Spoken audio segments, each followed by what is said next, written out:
En el marketing, la inteligencia artificial está ayudando a personalizar cada vez más los mensajes publicitarios, a reducir costos y a tomar un enfoque más analítico, basado en datos para así tomar mejores decisiones. De estas cosas tuve la oportunidad de presentar en el evento Marketing con IA Summit, organizado por dos instituciones acá en Chile. Una de ellas es la AMDD, Asociación de Marketing Digital y Data, la cual agrupa agencias consultoras y otras empresas en torno a esta disciplina. Por el otro lado, también coorganizaba el Duoc UC, una institución en Chile que, entre otras cosas, imparte la carrera de Marketing Digital. A continuación les dejaré la charla del evento. Algunas veces hay interacciones con el público que no se escuchan muy bien por el audio, así que tengan presente eso cuando estén revisando el video. Sin embargo, no tengo dudas de que esto le podrá servir a mucha gente que está comenzando en este camino del marketing con inteligencia artificial.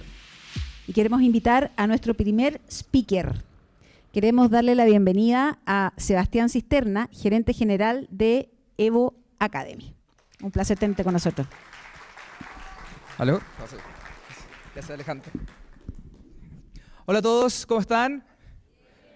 ¿Estamos bien o bien? Bien, buenísimo. Hoy día, ¿qué vamos a ver? Vamos a empezar a fundar un poco lo que vamos a seguir viendo en el resto del Summit. Así que vamos a introducir un montón de cosas que después los otros speakers van a desarrollar. Lo primero, obviamente, es ¿qué es la inteligencia artificial? ¿Ya? Hay 5000 definiciones muy complicadas respecto a esto, pero la más que me gusta a mí es replicar la inteligencia de los humanos. Y ahí es donde viene el tema. ¿Qué nos hace únicamente humanos? ¿Qué es lo que los humanos hacemos y que las máquinas quizás no hacen tanto? ¿Algunas ideas? Sentir, ¿qué más? Raciocinio, ¿qué más? Los estudiantes, vamos. Pensar, escucha por acá. Cuestionar, ¿ya? Entonces hay ciertas funciones que son más complejas en el fondo, ¿cierto? Aprender, comprender, ¿ya?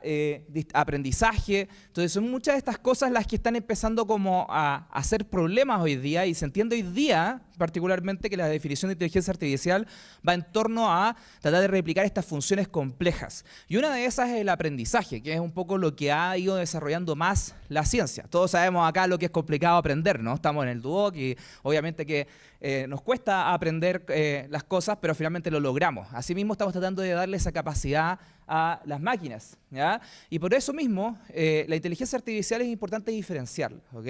Hay dos cosas: una inteligencia artificial que es más predictiva o analítica, y hay otra que es más generativa, que es mucho más compatible con el mundo creativo. ¿Y quiénes de acá han estudiado o están estudiando temas relacionados a la creatividad, publicidad, etcétera? ¿Veo? Varias manos levantadas, la mayoría diría yo. Tengo una mala noticia, voy a partir con lo otro. Así que, lo siento. ¿Ya? Pero es porque queremos dejarlo mejor para el final, ¿ok? Entonces vamos a empezar a hablar un poco de IA predictiva, y para poder entender un poco qué es lo que es esto, vamos a ir a un ejemplo como bien representativo de todo el resto. Obviamente hay mucho más que esto, y para esto vamos a hacer lo siguiente.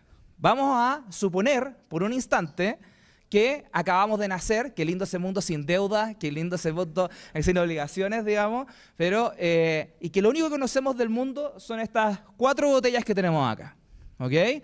Y les voy a decir que lo único que ustedes saben de estas botellas es que son néctar, ¿ok? ¿Ya? ¿Estamos todos de acuerdo con la tarea? ¿Sí? Perfecto. Entonces lo que vamos a hacer ahora, vamos a clasificar una nueva iteración. Vamos a ir y vamos a probar una nueva botella, y vamos a finalmente concluir si esa botella es néctar o no néctar. Eso me tienen que decir. ¿Es esa botella un néctar?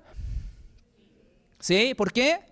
Generalmente lo que dicen, porque obviamente no tenemos tanto tiempo de la interacción, es que hay cosas como, por ejemplo, esta parte roja que se mantiene, ¿ya? Entonces como que somos capaces de ver que hay cosas que se mantienen entre ambas cosas, pero también noten algo importante, que lo que cambia, cambia también en la otra botella. O sea, por ejemplo, los colores que tienden a cambiar aquí, cambian también ahí, ¿ya?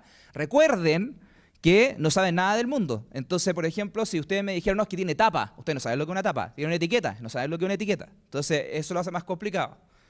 Entonces, y antes de pasar a este ejemplo, quiero decirles que sé que es viernes, pero es viernes en la mañana, así que no se entusiasmen mucho. ¿Es esto un néctar?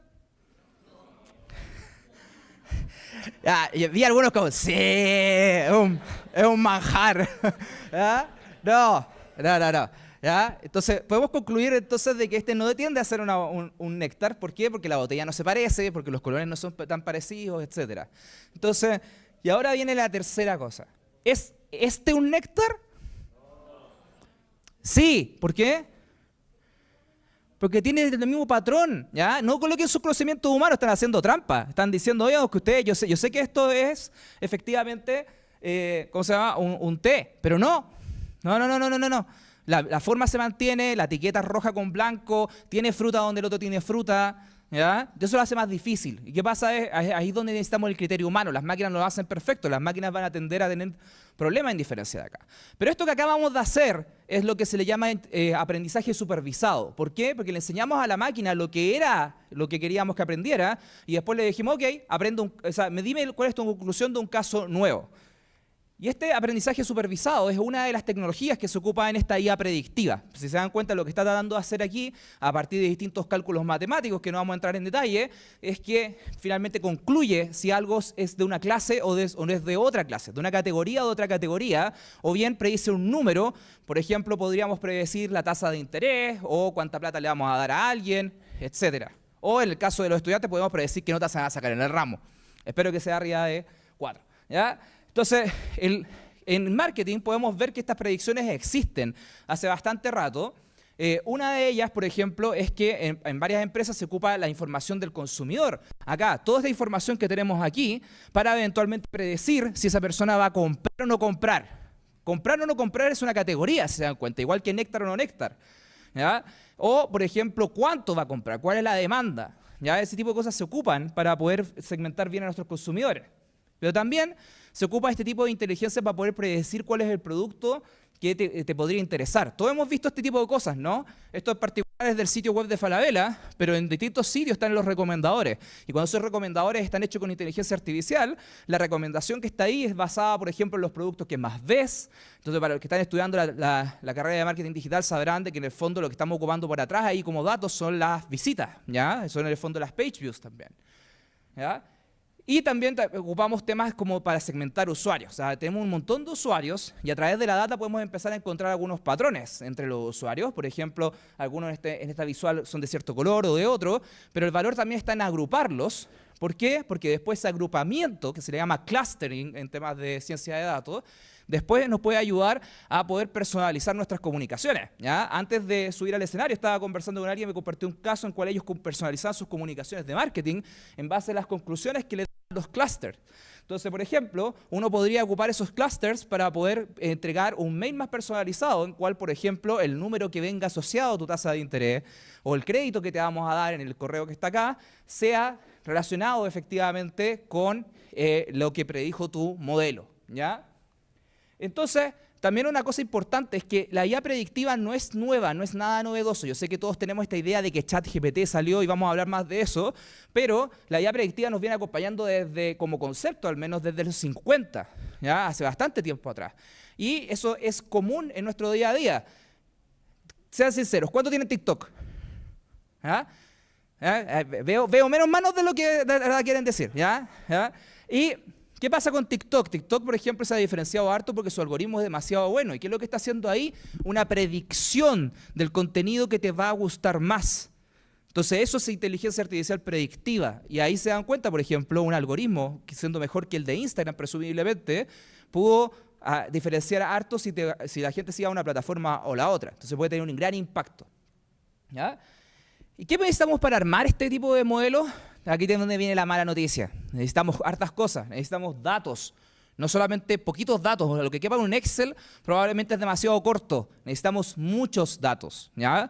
Y necesitamos infraestructura, servidores, capacidad y también necesitamos experiencia, ¿ya? Quiere decir que en el fondo en una charla de 20 minutos no vamos a poder entender esto. Hay gente que estudia doctorados incluso para poder entender un poco más de esta disciplina.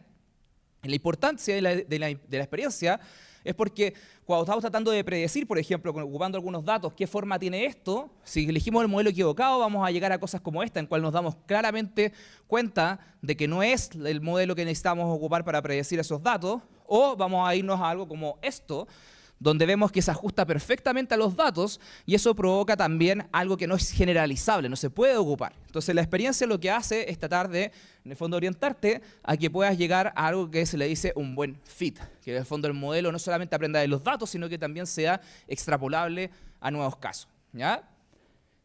Entonces, eso fue con el tema de la IA predictiva, la IA que es más matemática, ya todos tienen matemática por detrás, pero en el fondo las consecuencias de los outputs tienden a ser muy relacionados también a números o a temas más de data science. Y ahora vamos a pasar a la parte divertida, a la gente de creatividad, ¿ya? Vamos a pasar a la IA generativa. ¿Y cuál es la IA generativa? Es la que te permite, a través de distintos algoritmos, poder crear nuevas cosas, ¿ya? Y crear, ¿cuál es la parte importante de crear? Entender lo que ya existe. O sea, va a tratar de buscar en la data patrones para poder crear nuevos objetos. Entonces, no solamente trata de predecir que es un gato, no hace eso. Trata de entender lo que es un gato para crear un nuevo gato, ¿ya? ¿Qué tipo de cosas vemos hoy día que la IA generativa nos permite hacer? Textos con ChatGPT, no se hagan los tontos, todos estamos ocupando ChatGPT para distintas cosas, incluso los que están trabajando, los tengo vistos, ¿ya? Código, ¿ya? También es un tema. Alguien podría decir, pero que también es un texto, pero ¿se han dado cuenta que la gramática es distinto? Por ejemplo, si ustedes están viendo alguna cosa de código, la palabra head en HTML quiere ser distinto que esto, ¿ya? Entonces, ese tipo de cosas influyen, a pesar de que son los mismos caracteres. Imágenes y video, han habido grandes avances ahí, y obviamente podríamos hablar de todas las tendencias ahí, pero yo quiero darles algunos casos de cosas que están pasando hoy día, que son bastante prácticas respecto a lo que uno está viendo en la inteligencia artificial. Primero, es que en imágenes, por ejemplo, hay todo un tema que se llama outpainting, ¿ya? ¿Qué quiere decir el outpainting? Si se dan cuenta acá esta imagen, vemos que le falta una parte, ¿cierto? Y le falta otra de allá.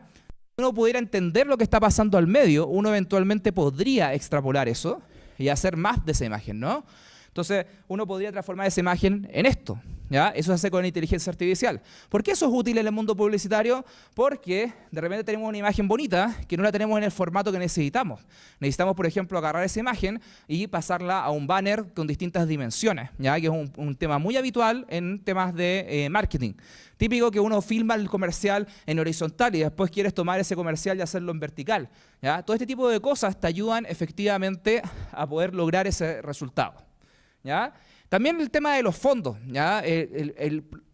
No es raro ver en un e-commerce que hay fondos blancos, fondos transparentes, pero ¿qué pasa con eso? El consumidor difícilmente va a conectar emocionalmente con algo que está fuera de su contexto. Entonces lo que podemos hacer es tomar un producto eventualmente y colocarlo en distintos contextos dependiendo del usuario. ¿Qué nos abre esto? Personalizar la comunicación para que sea más relevante para la persona, ¿ya? De modo similar, incluso las imágenes se pueden crear. Esta botella fue creada con inteligencia artificial, con una que se llama Midjourney, y después fue alimentada a otro modelo para poder ocupar un producto ficticio. Pero ustedes podrían probarlo con una lata de Pepsi o con otras cosas, digamos, que podrían ser productos que ustedes están interesados en modelar, y después puedo decir, oye, quiero ese producto en este tipo de tomas y no tener que ir a tomarlas y demorarme mucho en poder producir esa foto. Lo cual obviamente te puede dar mejores opciones para tu e-commerce. Otro caso que se está viendo hoy día, por ejemplo, que es un caso que está haciendo la empresa Softies, ¿ya? Es que ellos, por ejemplo, están haciendo una influencer basada en IA. Y aquí es como dice, hay gente que dice, no, esto está todo creado con IA. Y esto es importante de marketing. En marketing no necesitamos que esté todo creado con inteligencia artificial, necesitamos que esto nos ayude con el proceso. Si uno ve esta influencer, todo lo que está acá es una modelo real. Lo que cambiaron fue la cara. ¿Por qué? Porque están tratando de abordar un tema tabú, que es la incontinencia urinaria. Entonces no quieren en el fondo hacerlo con alguien que en el fondo pueda ser real, para poder así representar toda la gente que quiere hablar del tema tabú a través de sentirse seguro de que su identidad está protegida, ¿ya? Un caso en el cual la inteligencia artificial se aplica en una porción de toda la creatividad, pero que aún así habilita un caso de uso nuevo, ¿ya? Y también estamos viendo casos también que tienen que ver con las dos tipos de inteligencia. Y este caso es bastante interesante porque estamos mezclando las dos capacidades. Estamos mezclando la parte más matemática, predictiva, analítica, con la parte generativa. Este caso es de la empresa Fintual, que me imagino que varios de acá han escuchado, pero para quienes que no, es una empresa donde uno puede invertir en fondos mutuos, uno puede invertir en acciones, etc. Y ellos tienen un tema de que en el fondo hay mucha gente que se comunica con ellos y colocaron un chatbot, ¿ya? Entonces decía, pero ¿qué gracia tiene este chatbot? Vamos a ver, ¿ya? ¿Qué es lo que están haciendo? Están ocupando algo que se llama agentes, que es una tendencia en el mundo de inteligencia artificial, en cual yo le paso a una IA generativa la capacidad de conversar, así como ustedes pueden conversar con ChatGPT, y toda la parte como más complicada, analítica, etcétera, se la paso a herramientas. Entonces, en este caso, por ejemplo, yo inicio la conversación con Fintual y esa primera conversación lo hace como un modelo muy similar a ChatGPT, ¿ya? Que es un modelo un agente que ellos le llaman el recepcionista. Su única opción es derivarlo a otra persona. ¿Y qué es lo que pasa después en la conversación? Que para el usuario sigue pasando en WhatsApp, es que voy a empezar a derivarlo a algo que tiene una capacidad más elaborada en términos matemáticas, por ejemplo, compensando así la mala capacidad de ChatGPT o de otros modelos de lenguaje de hacer matemáticas. Entonces se lo paso y cuando la persona me pregunta cuáles son los retornos que esta acción ha tenido, le puedo contestar con un dato certero, matemáticamente correcto, porque mezclé estas dos inteligencias artificiales, ¿ya? Y de modo tal de que en el fondo la respuesta que fue pasando entre los robots, yo no la veo, pero está pasando algo que es algo similar a esto, que se le llama un JSON, que es un formato técnico que básicamente es como un Excel, es como pasarse un Excel entre sí. Entonces todo eso ustedes no lo están viendo, pero permite tener una comunicación fluida entre el usuario a través de combinar estas dos cosas de inteligencia artificial, ¿ya?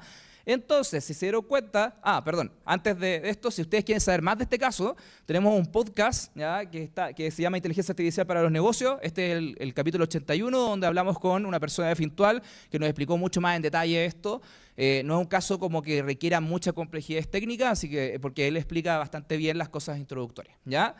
Entonces, para concluir, podemos concluir en el fondo a partir de estos ejemplos de que la inteligencia artificial en el marketing, cómo está afectando, es que primero nos permite personalizar en escala a través de la IA generativa principalmente, que nos permite hacer más generaciones, no necesitamos ir a producir 1000 veces una imagen, podemos hacerlo a partir de las que tenemos.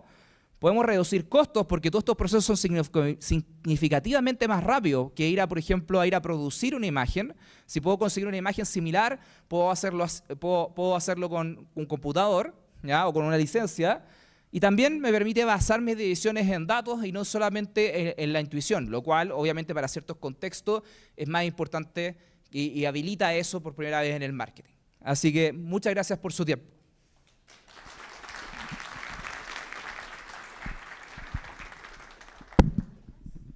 ¿Tienen alguna pregunta? La pregunta fue, ¿cuál de las herramientas específicas uno recomendaría para todo esto? Mira, la parte como más predictiva es como, en el fondo necesitáis un conocimiento matemático y experiencia avanzada, entonces como que es difícil como recomendar algo que queda como al alcance. Ahí lo que más se ocupa para modelar es una herramienta que se llama PyTorch, o también sirve de aprender temas de hacer en la nube, como Google Cloud o Google Amazon, como Amazon Web Services, que son proveedores que tienen modelos, por ejemplo, cargados. Pero eso es un poquito más complicado. Para las cosas más del día a día, yo recomendaría más como ChatGPT aprendérselo al full, ¿ya? Yo he comparado varios modelos, el único que le compite es uno que se llama Cloud, o Claude, que se escribe, ¿ya? Que es de una empresa que se llama Anthropic, que es el único que como que compite. En realidad ChatGPT es bastante robusto. Si es que tú, por ejemplo, estás produciendo cosas que puedas ir a vender o te disminuye tus tiempos, es importante considerar la licencia Plus porque efectivamente te habilita un montón de cosas que son de mejor nivel. Y para imágenes, la que yo amo absolutamente, no es mejor para todo, pero la que más me gusta es una que se llama Midjourney, ¿ya? Para temas de videos, la verdad es que ninguna llega a un resultado tan pulcro. La que más me gusta hoy día, pero no es como así como que te la recomiendo, José, es una que se llama Kling, ¿ya? Que empieza con K, no con C, ¿ya? Entonces, ¿hay otra pregunta? ¿Allá? Dilo en voz alta y yo lo repito. Ya, entonces, ¿cuál es tu nombre ahora? Jordan hizo la pregunta de que cuáles son los riesgos que hay de depender tanto de la inteligencia artificial en el marketing y cómo podemos mitigar esos riesgos. ¿Estoy correcto? ¿Sí? Ya. Entonces, lo que tiene que ver con los riesgos, vamos a abordarlo un poco más en las distintas charlas, digamos, pero el que yo te diría que es el principal problema en marketing, y acá es discutible, obviamente cada persona podrá tener su punto de vista, es el tema de las alucinaciones. Mucha de la IA generativa pasa de que está diseñado para entregarte una respuesta, y muchas veces esa respuesta es la más probable, pero no necesariamente es la más cierta, ¿ya? Entonces, por ejemplo, y aquí voy a causar polémica, si yo te digo quién es el campeón actual del fútbol chileno, si uno va a ver las estadísticas diría que es Colo-Colo, ¿cierto? El resultado más probable, pero no es necesariamente el más cierto, vamos a ver el fin de semana, ¿ya? Entonces puede pasar de que efectivamente te conteste lo más probable y no sea lo más cierto, lo cual obviamente en marketing muchas veces tú te querés diferenciar. Entonces no queréis que sea lo más probable, que hay ahí también. Entonces se puede equivocar además, porque te está contando lo más probable y no es cierto, pero además te cuesta diferenciarte en marketing. Entonces es como para poder mitigar esa debilidad, bueno, uno generalmente hace mejores técnicas de preguntar, ¿ya? También lo que uno puede hacer es intencionalmente preguntar lo más común y después removerlo y decir, oye, no quiero estas respuestas. Entonces va a ir forzando un poco la iteración porque en el fondo tú querís diferenciarte y el modelo es muy bueno, por ejemplo, para entregar generalidades, ¿ya? Entonces esa es una manera un poco de compensar esa. Más adelante en el panel probablemente vamos a desarrollar y los otros speakers van a desarrollar los otros riesgos porque hay muchísimos más también, ¿ya? Jorge preguntó sobre un modelo de inteligencia artificial que se llama Sora. Y si no lo han escuchado, OpenAI tiene varios modelos. Tiene ChatGPT, tiene uno que se llama DALL-E y anunció en su momento Sora, que lo que hace es como un poco lo que hace ChatGPT, pero con video. O sea, tú le dices algo y te genera un video, ¿ok? Entonces la pregunta de Jorge es como, este tipo de cosas va a haber problemas éticos en el sentido de que eventualmente yo estoy generando imágenes y según lo que yo un poco interpreto de tu pregunta, es que hay imágenes, por ejemplo, que son copias o muy similares a otras que hay en la base de datos. Entonces esa va a haber un problema ético y cuál es la opinión que tengo al respecto, ¿ya? Mi opinión... aún no reconcilio bien. ¿Por qué? Porque hay dos puntos como extremos de esto. Un punto como más enfocado al punto de OpenAI, que es que, oye, si yo no entreno sobre las cosas que están públicamente disponibles hoy día, nunca voy a saber lo que está pasando en el mundo y por ende no voy a poder llegar a ese nivel de innovación. Entonces, por ejemplo, en Europa, sorprendentemente, Europa es un territorio muy regulado, pero sorprendentemente, si tú querés generar una innovación que logre como romper la brecha del conocimiento, como lo que hace OpenAI, tienes permiso de cierta manera de poder romper estas restricciones, ¿ya? Lo cual es mega complicado, ¿ya? Y lo otro es que el otro punto de vista es como no debería ocupar una data que tú no pagaste. Entonces, por ejemplo, si tú querías entrenar, por ejemplo, sobre los artículos de La Tercera, por ejemplo, para poder hacer una mejor respuesta, debería ir de alguna manera compensar a La Tercera porque le sacaste los artículos, ¿cierto? ¿Ya? Esas son las dos visiones. Obviamente, cuando uno está entusiasmado con la inteligencia artificial, tiende a preferir la otra, ¿ya? Pero también hay un tema técnico, ¿ya? Hay una cosa que no vamos a poder explicar mucho hoy día, pero es muy difícil atribuir cuál de todas las palabras que tú generaste en una respuesta va a la fuente que venía. Entonces, es difícil, por ejemplo, decir, oye, este artículo de prensa viene 60% de La Tercera, 80%, o sea, 20% del portal de la MDD, etcétera, ¿ya? Entonces, es difícil como poder atribuirle de vuelta a eso. Entonces, independiente del punto que tenga, la práctica es súper difícil de resolver, ¿ya? ¿Sí? ¿Una última pregunta? Ya, entonces la pregunta de... ¿Tu nombre? De Sebastián, buen nombre. La pregunta de Sebastián es respecto a los chatbots. Que ¿cuál es el estado en el fondo de esto? Porque hemos visto todos estos tipos de chatbots que dicen, ok, si quieres hablar de la categoría 1, apriete 1. Y eso es como muy de teléfono, ¿no? Como que no debería pasar en esta época en cual podemos hablar naturalmente. Ya, efectivamente, como lo que te mostraba de Fintual en el ejemplo, hoy día el estado del arte, o sea, en el fondo, hasta cuándo podéis llegar en eso, es un poco como lo que te mostré ahí, donde en el fondo tienes una gente que se dedica a la parte conversacional, ocupando la misma tecnología que ocupa ChatGPT por detrás, digamos, como que se llaman los modelos de lenguaje enorme, y compensas las cosas que ese robot no tenga, como el conocimiento específico de tu empresa o el caso de uso específico de la persona que está preguntando, con la parte como más de herramientas, de bases de datos, de modelos predictivos, etc. Entonces, por ejemplo, Fintual tiene una parte en cual ellos te ayudan a perfilar tu riesgo, ¿ya? Y eso no lo hace el agente de análisis de mercado, lo hace el de perfil de riesgo, y eso lo hace a través de una herramienta muy tradicional que existía hace mucho tiempo antes de inteligencia artificial, digamos, que es como simplemente un formulario, ¿ya? Entonces, combináis esas dos cosas, como que uno debería empezar a converger como empresa a tener soluciones donde la conversación sea natural, que yo te diga, oye, quiero ayuda en esto, y no tenga que ir a apretar en una lista de opciones, cosas así, ¿ya? Entonces, eso va a ir cambiando en el año en la medida también de que esa tecnología se puede hacer más barata. Fintual obviamente lo puede hacer porque tiene los recursos, está en una industria donde derechamente manejan dinero, por lo tanto tienen un acceso más disponible. Las pymes hoy día no lo tienen tanto y tienen soluciones intermedias con este tema de los numeritos, etc. ¿Ya? Bueno, muchas gracias. Muchas gracias a ti, Sebastián, por tremenda presentación. La verdad es que yo creo que estamos todos de acuerdo que lo tendríamos acá hartos minutos más hablando.